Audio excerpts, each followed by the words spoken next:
9-year-old Toby didn't know the hulking man in the heavy leather vest was a high-ranking enforcer for the Hells Angels. He just saw someone who looked exactly as lonely as he felt. A simple half sandwich sparked a chain reaction that would literally shake the foundations of his elementary school. The late afternoon sun baked the cracked pavement of Bakersfield, California, casting long, distorted shadows across the asphalt. 9-year-old Toby Jenkins dragged his feet, his worn-out sneakers scuffing the dirt path that bordered Centennial Park. He was small for his age, with a mop of unruly brown hair and a frame that looked like it could be blown over by a stiff breeze.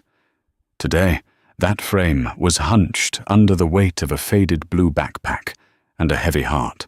Toby always took the long way home. The direct route meant passing the local convenience store, which was the preferred loitering spot for Derek Thompson and his older brother's friends. Derek was a 12-year-old terror who had made it his personal mission to make Toby's life a living nightmare. From stolen lunch money to bruised ribs, Toby bore the silent, invisible scars of a kid who had fallen through the cracks of a negligent school system and an exhausted, single-parent household. His mother worked double shifts at a diner out on the highway, meaning Toby was entirely on his own from the time the school bell rang until the streetlights flickered on. As Toby navigated the dusty trail of the park, a low, rhythmic rumbling broke the silence. It sounded like a thunderstorm trapped inside a metal cage. Parked illegally on the grass near a secluded grove of oak trees was a massive, custom Harley-Davidson motorcycle. Its chrome gleamed aggressively in the sun, matte black paint absorbing the heat. Sitting on a weathered wooden bench a few feet from the bike was a mountain of a man. He wore heavy denim jeans, scarred engineer boots, and a thick leather cut over a black t-shirt. The back of his vest proudly displayed the iconic red and white winged death's head patch, flanked by rockers that read Hells Angels and Bakersfield. His arms were thick with faded, intricate tattoos, and a long graying beard cascaded down his chest. His face was a map of hard miles and harder fights, dominated by a deep scar cutting through his left eyebrow. This was Mike Gallagher. On the streets, they called him Iron Mike. He was a veteran of the club, a man who had seen the inside of penitentiaries and the dark underbelly of the outlaw biker world. But right now, Mike didn't look dangerous. He looked entirely broken. Mike was staring blankly at the dirt between his boots, his massive shoulders slumped. In his right hand, he held a small, crumpled photograph. Today was the 10-year anniversary of the day his younger brother had been killed in a hit-and-run just 2 blocks from this very park. Mike came to this specific bench every year, sitting in absolute, brooding silence, consumed by a grief that decades of riding and Brotherhood couldn't wash away. Toby froze, his instincts screaming at him to turn around and run. The man looked terrifying, yet something kept Toby rooted to the spot. The boy knew what misery looked like. He saw it in the mirror every morning before school.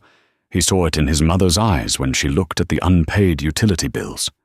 And he saw it now, radiating from the giant biker. Toby swallowed the lump in his throat and took a tentative step forward. Then another. Mike's peripheral vision caught the movement. His head snapped up, his pale blue eyes locking onto the scrawny kid. The biker's jaw tightened, irritated by the intrusion on his private morning. "Park's closed, kid," Mike rumbled, his voice like gravel grinding in a cement mixer. "Go play somewhere else." Toby flinched but didn't retreat. He clutched his hands tightly around the straps of his backpack. Slowly, he unzipped the front pocket and pulled out a small, slightly squashed object wrapped in aluminum foil. It was his lunch. He hadn't eaten it at school because Derek had cornered him in the cafeteria, forcing Toby to hide in the library. "You look sad," Toby said, his voice barely a whisper, yet carrying clearly in the quiet park. My mum says you shouldn't be sad on an empty stomach. Mike stared at the kid, dumbfounded. People usually crossed the street when they saw him coming. Grown men avoided eye contact. Cops watched him with hands resting on their holsters. And here was a kid, no taller than his waist, offering him charity.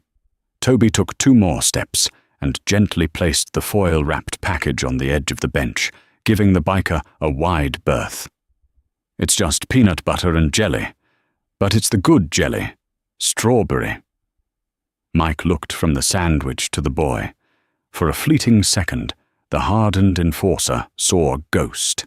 His little brother used to trade his turkey sandwiches for strawberry jam in the 3rd grade. A heavy, suffocating knot tightened in Mike's chest. He reached out with a massive, calloused hand and picked up the foil. He unwrapped it slowly, revealing the perfectly cut diagonal halves. "You ain't eating?" Mike asked, his tone slightly less hostile. "I'm not hungry," Toby lied, his stomach immediately betraying him with a loud rumble. A faint, rusty chuckle escaped Mike's lips. It was a sound he hadn't made in weeks. He broke one of the halves into a smaller piece and held it out to Toby. "Sit. You don't insult a man by letting him eat alone." Hesitantly, Toby sat on the far edge of the bench. For the next 10 minutes, an unlikely silence settled over them. A feared outlaw biker and a bullied 9-year-old boy sharing a squashed peanut butter sandwich in the sweltering California heat. "I'm Mike," the biker grunted, wiping a crumb from his beard. "Toby." "Well, Toby," Mike said, his sharp eyes suddenly noticing the faint, yellowish bruising around the boy's collarbone that peeked out from his oversized t-shirt, and the nervous flinch every time a car drove past the park. "You better get home before your mum starts worrying." Toby nodded, grabbing his backpack. "Bye, Mike. I hope you feel better." Mike watched the boy trudge away, noting the slight limp in his walk. The biker's eyes narrowed. He knew the look of a victim. He folded the remaining piece of tin foil, slipped it into his leather vest pocket next to the photo of his brother, and felt a strange, protective spark ignite in his chest. The next morning dawned with a suffocating humidity that promised an unbearable day. For Toby, the weather was the least of his concerns. As he approached Oak Creek Elementary, a knot of pure dread formed in his stomach. He almost made it to the front doors. "Hey, trash!" A voice spat from the shadow of the portable classrooms. Toby froze. Derek Thompson stepped out from behind a dumpster, flanked by 2 of his larger, meaner cronies. They had been waiting. Derek had been reprimanded by a teacher the previous day because Toby had snitched by hiding in the library, and Derek was eager to exact his revenge. Before Toby could turn and run, a hand grabbed the back of his shirt, yanking him violently into the secluded alley between the brick wall of the gymnasium and the chain-link fence. Toby hit the ground hard, scraping his palms and knees on the rough gravel. "Think you can hide from me?" Derek sneered, stepping forward and kicking Toby's backpack, scattering his notebooks and pencils into the dirt.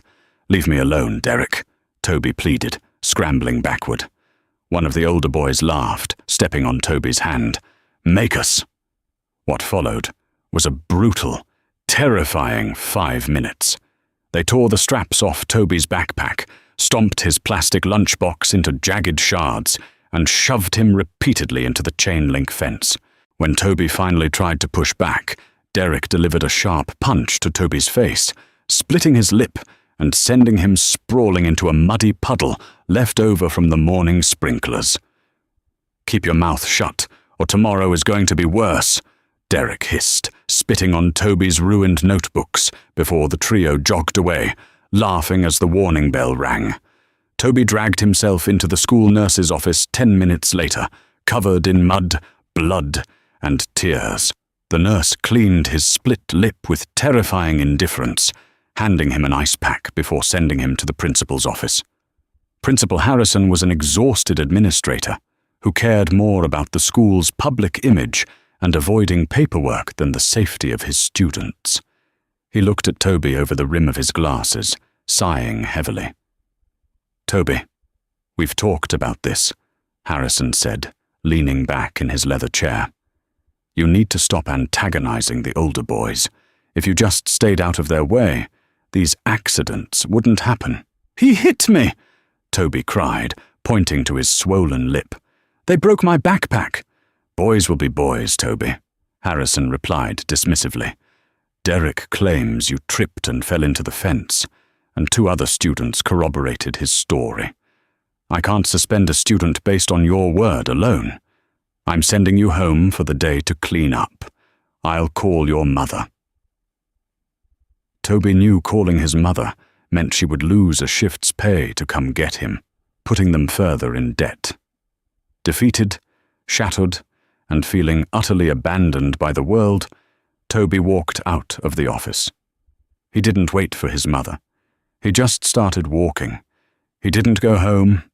He went to the only place where someone hadn't looked at him with disgust or pity. An hour later, Mike Gallagher was still at Centennial Park. He hadn't planned on returning, but he had felt a strange, restless energy all morning. He was polishing the chrome exhaust pipes of his Harley when he heard a quiet, ragged sob behind him. Mike turned around. The rag dropped from his hand. Toby stood there, trembling. His face was a mess of dirt and drying blood.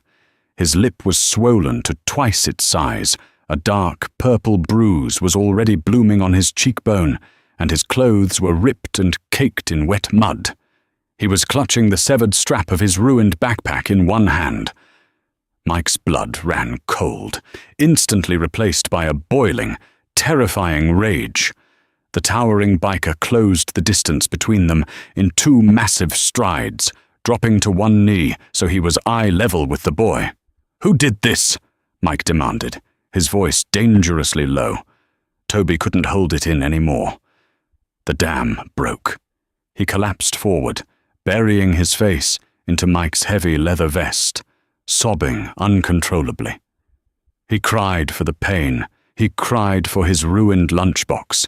And he cried because he was just so tired of being afraid. Mike didn't push him away. The terrifying enforcer of the Hells Angels wrapped his massive, tattooed arms around the small boy, letting him ruin his club colors with mud and tears. He held him steady until the sobs subsided into hiccups.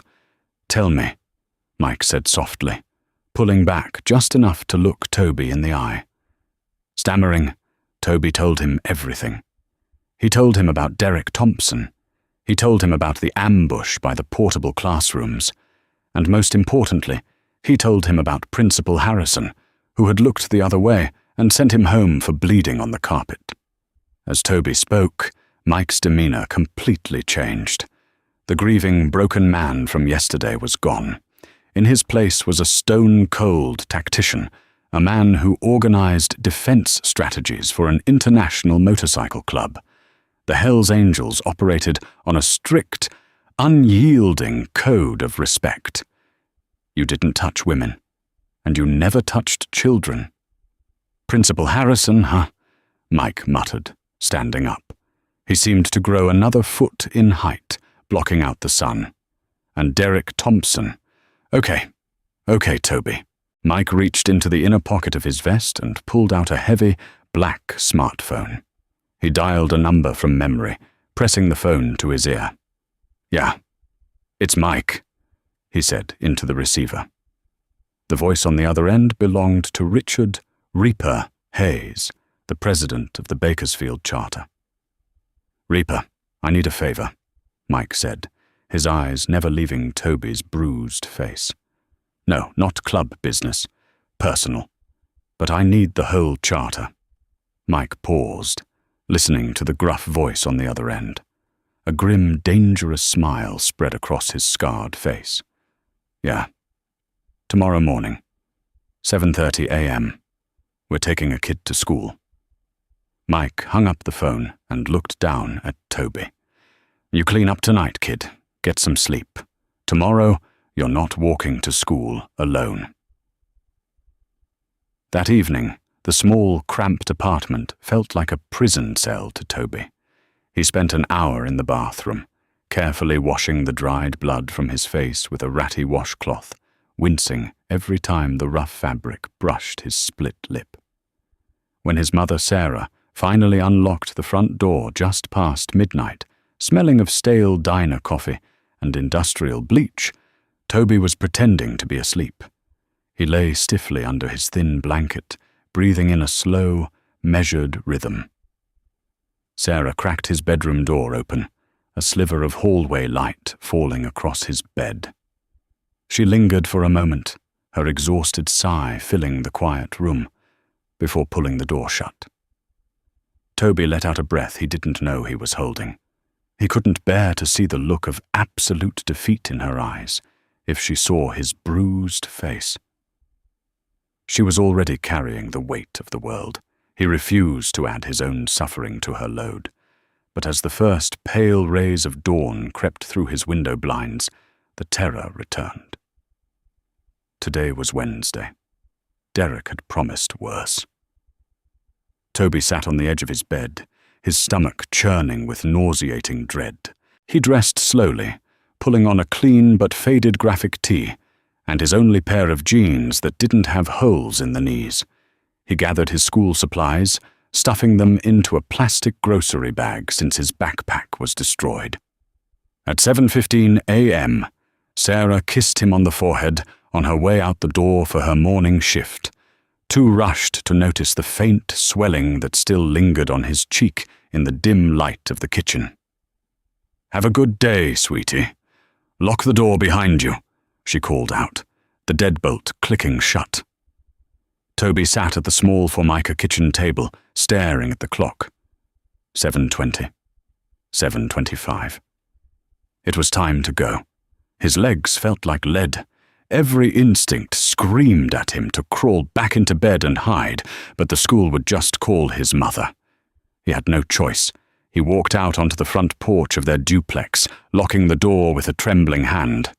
The neighborhood was quiet, the heavy morning air still damp with dew. Then the silence broke. It started as a low, distant vibration, a bass note that seemed to hum through the very concrete of the sidewalk.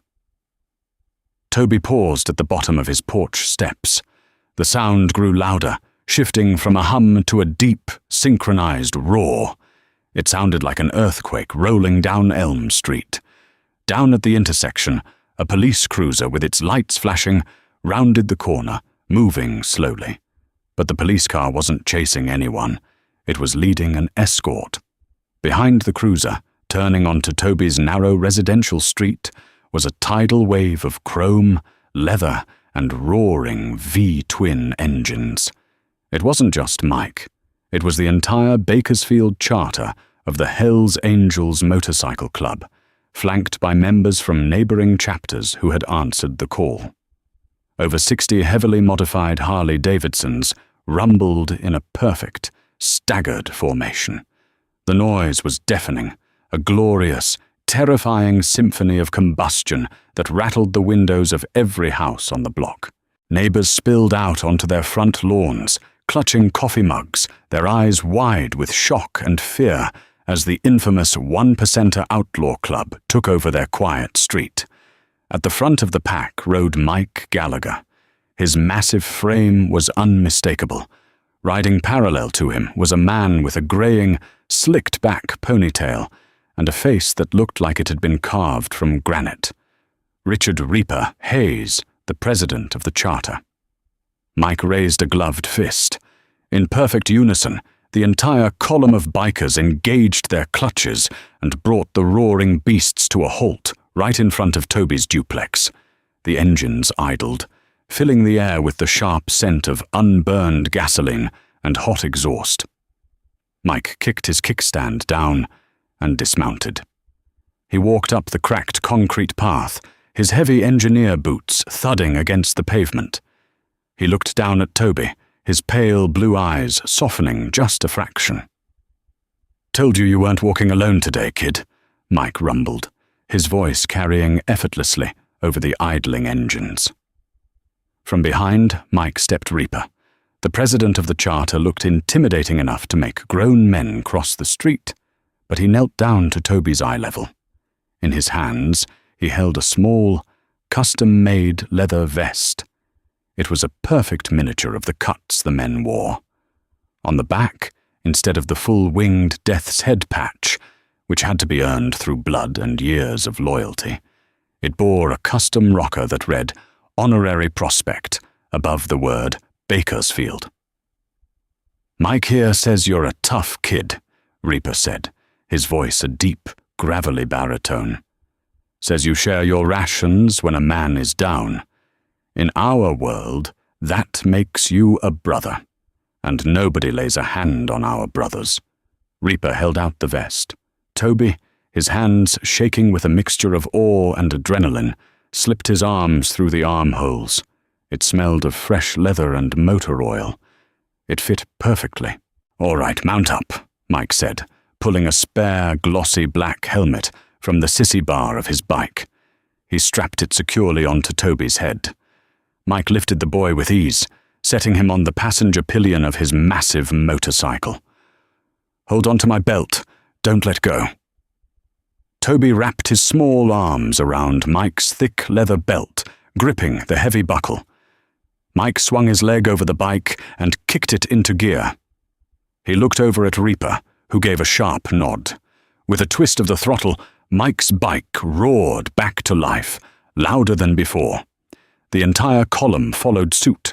The procession began to move, a mile-long parade of raw horsepower and uncompromising muscle, winding its way through the streets of Bakersfield. Toby had never felt anything like it. The wind whipped past his visor, the vibrations of the massive Evo motor resonating in his chest. He wasn't the scared, bullied kid from the duplex anymore. He was riding with giants. As they passed the convenience store where Derek usually hung out, Toby saw a group of teenagers drop their skateboards and stare in open-mouthed disbelief. Toby didn't shrink away. He sat up straighter, his small hands gripping Mike's belt tightly. Oak Creek Elementary was a beehive of morning activity. Yellow school buses were lining up in the designated loop, and hundreds of children were swarming the front courtyard. Parents were dropping off their kids in the car line. Teachers were blowing whistles, and the morning crossing guards were waving their stop signs. Then, the ground began to shake. The crossing guard at the main intersection blew her whistle, but the sound was completely drowned out by the approaching thunder. The police escort pulled into the school's main driveway, blocking both lanes of traffic. Behind it, the Hells Angels arrived. Panic and confusion rippled through the crowd of parents and teachers. Mothers grabbed their children, pulling them back onto the grass. The school buses halted in their tracks. 60 roaring Harley-Davidsons poured into the bus loop, ignoring every traffic rule, painted line and crossing zone. They parked in a massive, sweeping semicircle that completely blockaded the front entrance of the school. The engines cut out in a cascading wave of silence, but the tension in the air was so thick you could cut it with a knife. 60 heavily tattooed, leather-clad outlaw bikers dismounted. They didn't shout, they didn't make a scene. They just stood there. A silent, imposing wall of muscle and leather, radiating an aura of absolute danger. Mike Gallagher walked his bike forward, stopping right at the base of the concrete steps that led to the main double doors. He reached back and lifted Toby off the seat, setting him gently on the ground. Toby stood in his oversized helmet and his custom leather cut, clutching his plastic grocery bag of school supplies. The sea of students parted like the Red Sea. Standing frozen near the brick retaining wall was Derek Thompson and his 2 older cronies. The color had completely drained from Derek's face. He looked like he was going to be sick. Mike placed a heavy hand on Toby's shoulder and guided him up the steps, The other bikers closed in behind them, forming an impenetrable, terrifying tunnel of escorts. "Which one is he?" Mike asked quietly. Toby raised a trembling finger and pointed directly at Derek. Mike didn't alter his pace. He walked Toby straight toward the bully. Derek's friends immediately scattered, abandoning him. Derek tried to back away, but his back hit the brick wall. He was trapped. Mike stopped inches from the terrified 12-year-old. The towering enforcer looked down at Derek, his scarred face devoid of any emotion. He didn't raise his voice. He didn't have to. "This boy is under our protection," Mike said, his voice barely above a whisper, but carrying the weight of a death sentence. "If he trips on a shoelace, if he gets a paper cut, if he comes home with a speck of dirt on his shirt, I'm not going to talk to the principal. I'm going to come find you. Do we understand each other?" Derek, trembling so violently his teeth were chattering, could only manage a frantic, jerky nod. "Good," Mike grunted, turning his back on the boy. Suddenly, the front doors of the school flew open. Principal Harrison burst out, his face flushed red with indignation, flanked by two nervous-looking campus security guards. "What is the meaning of this?" Harrison barked, his voice cracking slightly, as he took in the sheer number of bikers occupying his bus loop. "You can't be here. This is a school zone. I'm calling the police." "We brought the police with us, Harrison," Reaper said, stepping out from the crowd and walking up the steps to stand beside Mike. Harrison faltered, recognizing the man's undeniable authority. "You are trespassing. You are intimidating my students." Reaper pulled a thick manila envelope from the inside of his leather cut and slapped it hard against Harrison's chest, forcing the principal to grab it. "That is a compilation of every emergency room visit, every documented bruise, and every ignored complaint regarding Toby Jenkins over the last 6 months," Reaper said, his singular eye boring a hole through the administrator. "And the legal documentation at the back is from our club's retainer attorney up in Oakland. It outlines gross negligence, child endangerment, and a failure to enforce the district's anti-bullying mandate. If you ever dismiss this boy's injuries again, we will bankrupt this school district, and we will personally ensure you never work in education again." Harrison opened the envelope with trembling hands, scanning the legal letterhead. His arrogant facade crumbled instantly. He looked at Toby, then back at the towering bikers, realizing with horrifying clarity that he had just stepped into a war he could not win. "We will ensure Toby's absolute safety from now on," Harrison stammered, sweating profusely. "You're damn right you will," Reaper sneered. Mike knelt down in front of Toby one last time, unbuckling the heavy black helmet. He ruffled the boy's hair. "You go to class, kid. Hold your head up. You're never going to be afraid again. You hear me?" Toby looked at Mike, tears welling in his eyes. Not from fear, but from a profound, overwhelming sense of relief.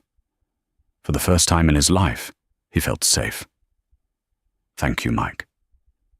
"No," Mike said softly, tapping the breast pocket of his vest, where a piece of tin foil still rested. "Thank you for the sandwich." The angels didn't leave immediately. They stood on the lawn, their arms crossed, watching like silent sentinels as Toby walked through the front doors. As he passed down the hallway, students stepped aside, whispering in awe.